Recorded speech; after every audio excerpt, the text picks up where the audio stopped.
Well, hello, rising, afternoon, or evening, wherever you are, wherever this message finds you. I hope it is clear in your atmosphere. Today, we're going to talk about the responsibility of the community that has positions in which they're working with children.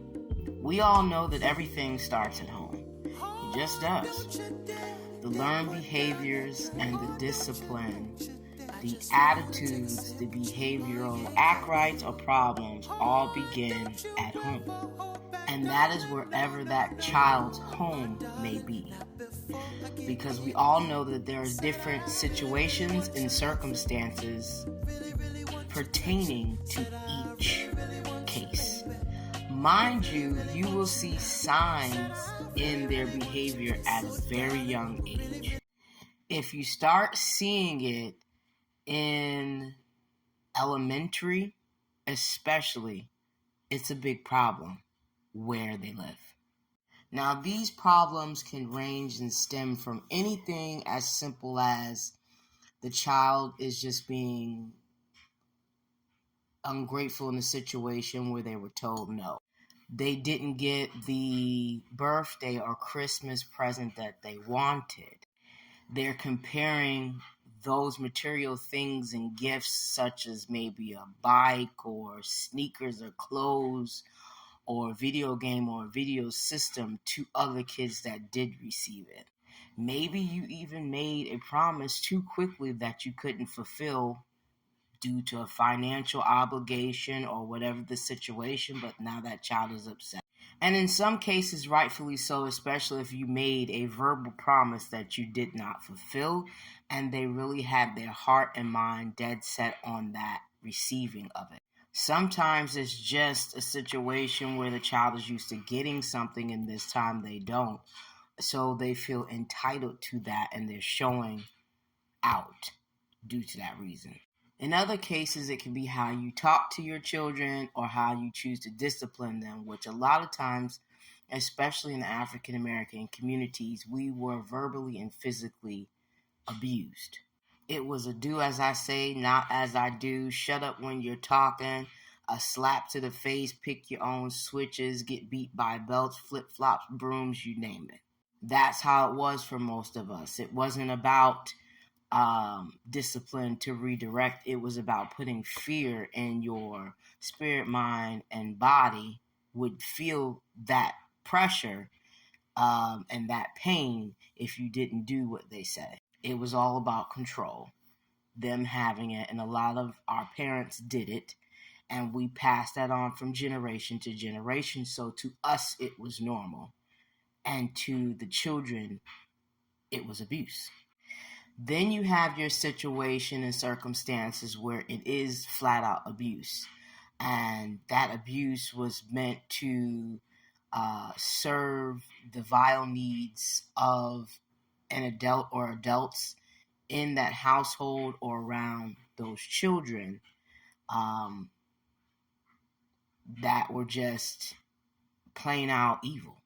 And anyone with a sound, sane mind, spirit, heart, whatever it is, could not comprehend how you can do such a thing to a child or a person, to a beautiful, innocent spirit of being that didn't deserve any of those things to happen to them. And some of it is just playing out all of them together. And the cruelty of having to deal with that when no one is there to protect you from it. So when that child goes to school, and the teacher starts noticing behavior problems.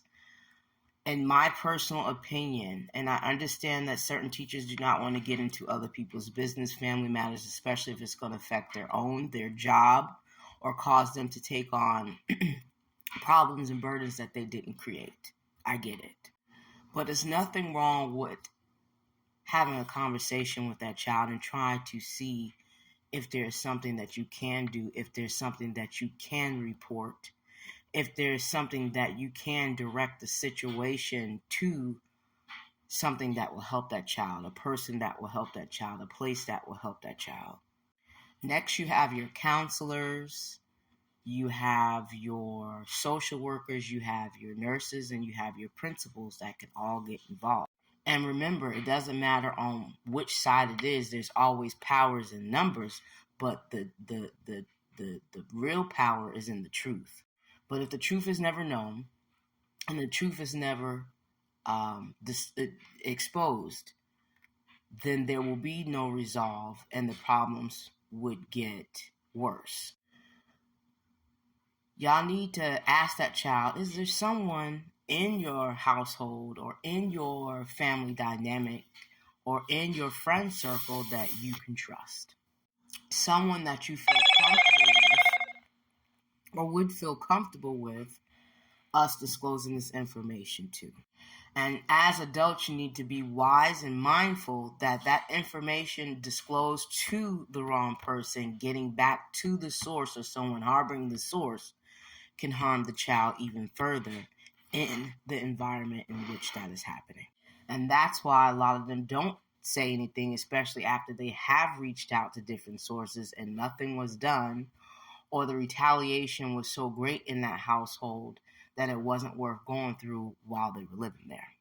But communities that get involved for the well-being of that child is what that child needs, because obviously they're not getting it in their homes. And especially people in the position of authority over these situations not getting involved or not doing it by the book or not having consistent welfare checks or removing that child to a safer place where they feel safe, where they feel comfortable, and you not doing it, then why are you in those positions anyway? What is your plan and purpose to help make the people that you're supposed to protect and serve the best way that you can with the powers that you have? How is that going to come about that happens? Because a lot of times, let's keep it real, y'all real scary, and you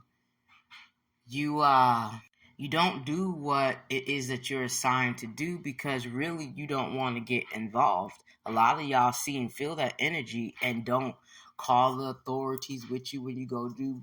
You're supposed to be doing checks and stuff like that, welfare checks and quality control checks at the house and welfare benefit checks. And, that's what the police are for. That's what their other colleagues for in your system that you set up to protect you as well as the child. And so when you go do these welfare checks, you're not consistent with it. You're not checking the bodies of these children. You're not checking the conditions of the home. And a lot of times y'all go in there by yourselves, which is why you're scary.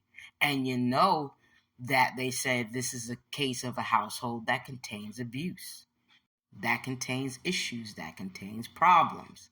And you don't really want to put yourself in jeopardy or get involved, which is understanding when it comes to protecting your own life.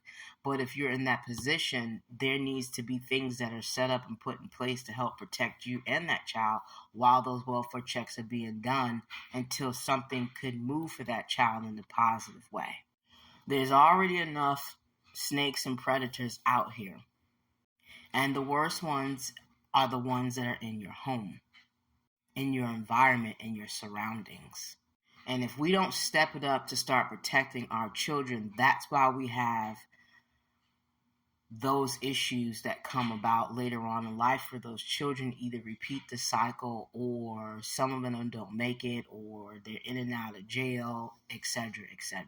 So this is going to be part one to something that I've already talked about, and it's going to be, we need to protect our children and to start resolving the issues that are in the environment in which these children dwell, so they don't grow up to be adults that aren't happy, functioning, good people, or parents themselves.